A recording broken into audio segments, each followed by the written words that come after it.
One story has followed eBay everywhere. That the site was created so the founder's wife could trade her Pez dispenser collection with other collectors online. It's completely made up. That explanation didn't come from the founder. It came from eBay's early marketing team, and it stuck because it sounded better than the truth. So if eBay wasn't built for Pez dispensers, what actually sparked the idea? The real story starts with Pierre Omidyar. Long before eBay, Pierre was obsessed with computers. While other students were sitting in class, he'd sneak off to the computer lab just to teach himself how to code. Programming wasn't a career plan yet. It was just something he couldn't stop doing. In 1991, Pierre co-founded an early e-commerce company called Ink Development. At the time, online shopping was still new, and almost everyone followed the same model. Businesses sold products, and consumers bought them. Pierre didn't think that was the most interesting use of the internet. He had a different idea. What if regular people could sell directly to each other? No storefronts, no inventory, just individuals trading with individuals. It sounds obvious now, but back then, nobody wanted it. His partners didn't see the value, didn't see how it would scale, and didn't think it was worth building. So Pierre made a decision that would change everything. In 1995, he built a small website and called it Auction Web. It was simply a place where anyone could list an item and let other people bid on it. At first, Auction Web was completely free. Pierre wasn't trying to make money from it. But as more people discovered the site, traffic exploded. Around this time, Auction Web also got a new name. Pierre originally wanted to call the site EcoBay, but that domain was already taken. So he shortened it, and eBay was born. The money started adding up quickly. What began as a side project was no longer a hobby. eBay had quietly become a real business. It was driven by something much simpler: network effects. In plain terms, more sellers meant more items. Each new user made the platform more valuable for everyone else. But the real engine behind eBay's rise was collectibles. At one point, Beanie Babies alone made up a significant portion of all sales on the platform. The internet being global changed everything. Collectors who once relied on local shops or conventions could now search for a specific item and have it shipped from anywhere in the world. If you cared deeply about something obscure, eBay suddenly became the best place on the planet to find it. At this point, eBay didn't just feel successful, it felt unstoppable. By 1998, eBay was growing so fast that going public felt inevitable. That year, the company launched its IPO, offering shares to the public for the first time. The reaction was immediate. On the very first day of trading, eBay's stock price jumped more than 100%. Almost overnight, Pierre Omidyar became a billionaire. Just 3 years after building the site at home as a side project. Business magazines took notice. Major publications began listing eBay among the fastest growing companies in the world. It wasn't just another tech startup anymore. It was being treated as a defining internet company of its era. At the same time, eBay was expanding beyond the United States. Because the idea was so simple, it translated easily across borders. Buyers and sellers in different countries could use the same platform, following the same basic rules. Everything was moving in one direction: up.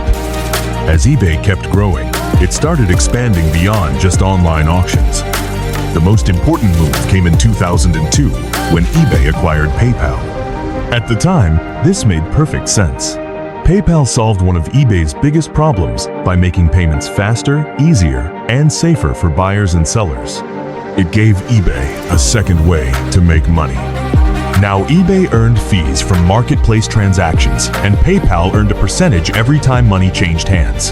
In many cases, eBay was effectively getting paid twice on the same sale. With cash flowing in, eBay began buying other companies. It acquired Skype in 2005 and StubHub in 2007, along with dozens of smaller businesses. The company was no longer just a marketplace. It was starting to look like a broad tech group with interests all over the internet. From the outside, everything seemed to be going right. Revenue was strong, brand was global. The user base was massive, which raises the obvious question.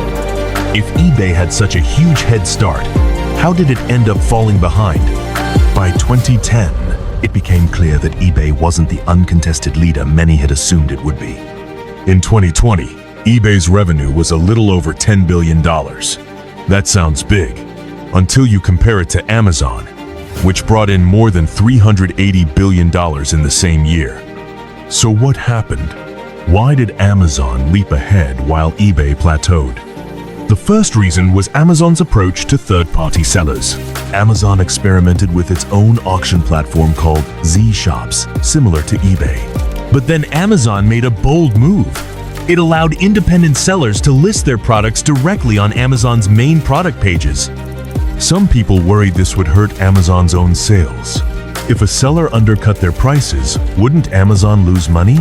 In practice, the opposite happened. Sellers competed with each other. Prices stayed low, and Amazon's selection exploded. Today, over 60% of Amazon sales come from third-party sellers. Most buyers don't even realize it.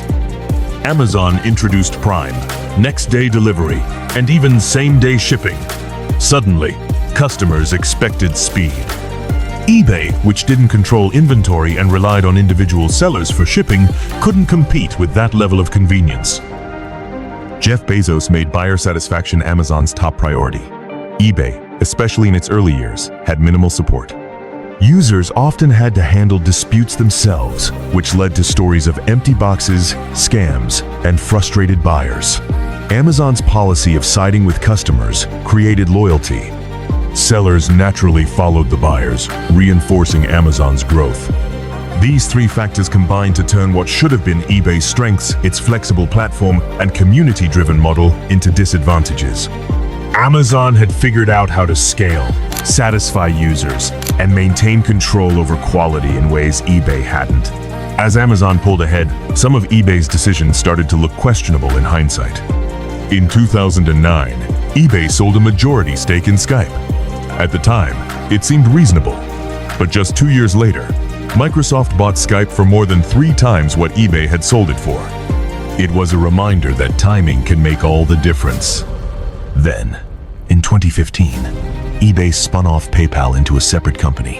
Again, it made sense at the time, but PayPal went on to grow much faster than eBay itself. What had once been a powerful internal asset became a thriving independent business, leaving eBay to compete without one of its strongest tools. Even so, eBay remains a success story. Millions of buyers and sellers still rely on it every day. But looking back, it's clear the company could have reached even greater heights with a few different moves.